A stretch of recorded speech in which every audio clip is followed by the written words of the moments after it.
Here we are for round 13, the hard luck round of the 70s versus the 90s. In this round, we have Clint Eastwood's The Outlaw Josey Wales versus Clint Eastwood's Unforgiven.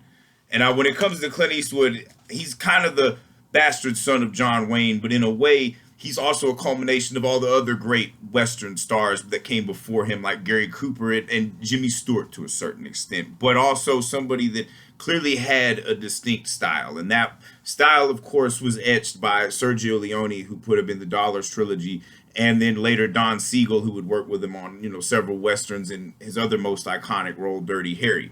But here, the Outlaw Josey Wales, we see him as a director too. And by this time, as a director, this was like his fourth film. And you can tell that by this time in his career as a director, he fully understands the craft. And at this point, too, he also understands his image and his limitations. And I mean, The Outlaw Josey Wales is a perfect movie. There's nothing really in this movie, for a little over 2 hours, about 2 hours and 15 minutes, it's fucking solid as shit. There's no lag time, And, Eastwood does what Eastwood does best, fucking kick ass, take names, and doesn't say hardly anything. Because when it comes to Clint Eastwood, he's a lot like Keanu Reeves in that regard, where it's like the less he says, the better the performance. The thing about Eastwood, he could convey more with a look than words, because not a very articulate gentleman, but his eyes and his grunts and his glares could fucking just speak wonders, and also scare the piss out of many a motherfucker, as seen in Josey Wales, and on the surface, it's basically a revenge flick. You see him at the beginning, he's a farmer, with a wife and kid, and then and it takes place during the Civil War, and so they're raided by the Kansas Redlegs, and so then now he joins up with a band of rebels to try to fucking, get back at those motherfuckers and shit. And so, but then when the Civil War is over, then they got to surrender, and then there's betrayal, and, one of their former people, so Josey goes on the run. But the fucked up thing is, the Outlaw Josey Wales is the least fucked up in the fucking movie. This guy's on the run, he's being chased by all these motherfuckers, but he's not the fucked up one. The goddamn Bill McKinney, who's forever known as the guy that sodomized Ned Beatty in Deliverance. He's playing, one of the main fucking Kansas redleg motherfuckers that's now running, it's a fucking government official and shit. And, he's the main one, and he's a fucking dumbass, But Bill McKinney was great at playing just some of the worst fucking people, He's good at playing an asshole.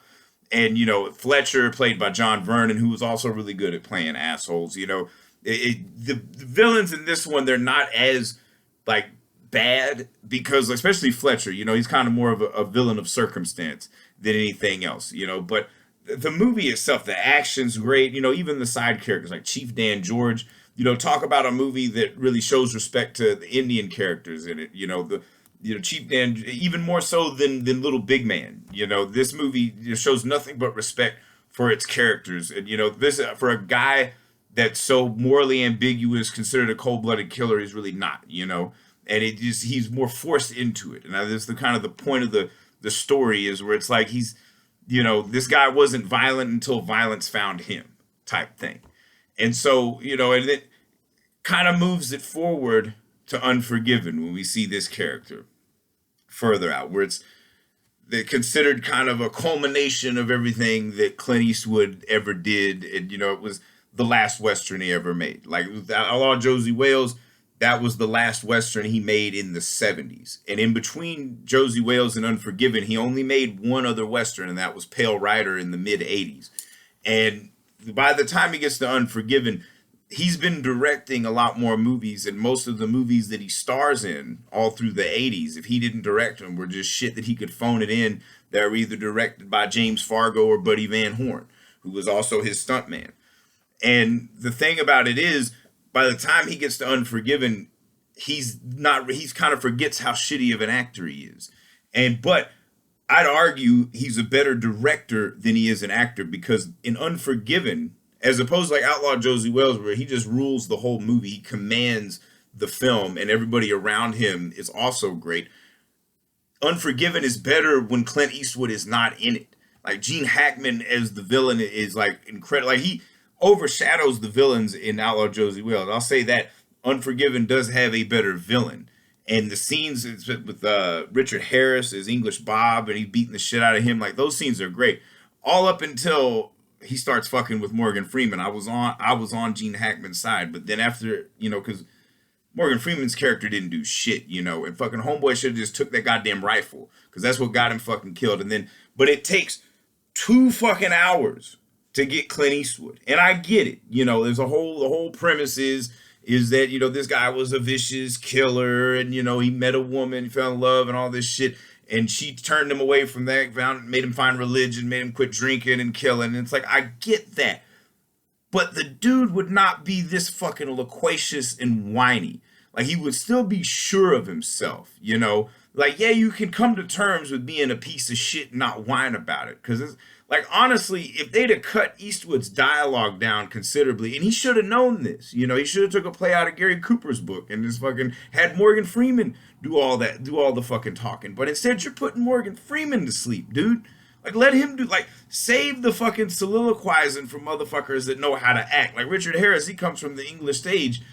But also the pacing of this movie. This movie is shorter than the Outlaw Josey Wales. It feels twice as fucking long. And I get it. It's old people drag-assing along. But then, fuck, what is the fucking point?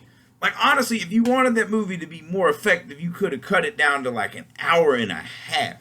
Like, and it would have been, because like, I cannot stand it when fucking movies just keep repeating the fucking moral to me. It's like, I knew it was stupid when the fucking opening scene. Like, fuck, dude. Because, yeah, I get it. It's fucked up. Dude shouldn't have cut up the whore. But goddamn it, the motherfuckers didn't deserve to die for that. Especially his friend. His friend didn't cut up shit. He gave her the fucking best pony. It's fucking sell it, do whatever. And they use it to fucking get... The movie's fucking stupid. All that fucking bullshit, there's some great moments, because that end fucking scene in the bar where he fucking, after they kill Morgan Freeman, and like that's what we expect. And I feel like that overshadows how shitty it, like, basic this movie is, because it's like anytime like a seasoned actor director like Clint Eastwood does a movie like this, and everybody embraces it when there's like a bunch of morals slapped onto it, and it gets explained to you 30 fucking times. Like, oh yeah, he's really matured as a filmmaker. That's bullshit. It's a goddamn cop out, and like, it's just, that's why Outlaw Josey Wales beats it. I'm gonna go ahead and say it. Fuck it. 70s get this round, because the Outlaw Josey Wales is a perfect movie. There's no lag time at all. Like, it's just lean, mean, fighting machine type shit. And also, I would say this. It's also a testament to how good your character actors are. Because, like, it's like 4 seasoned actors. Because you got Clint Eastwood, Morgan Freeman, Gene Hackman, who's exceptional. And then you got Richard Harris doing his thing. Like, those guys are great. But the fucking supporting act, like that kid was fucking annoying as shit. And on top of that, like, why, you want to respect your wife, so you're a good, why the fuck just leave your damn kids to go do some stupid shit? It's stupid. And I get it, too, because, like, the main thing, the one thing that these vicious, murdering motherfuckers could not say is, oh, they cut up a woman. I respect that.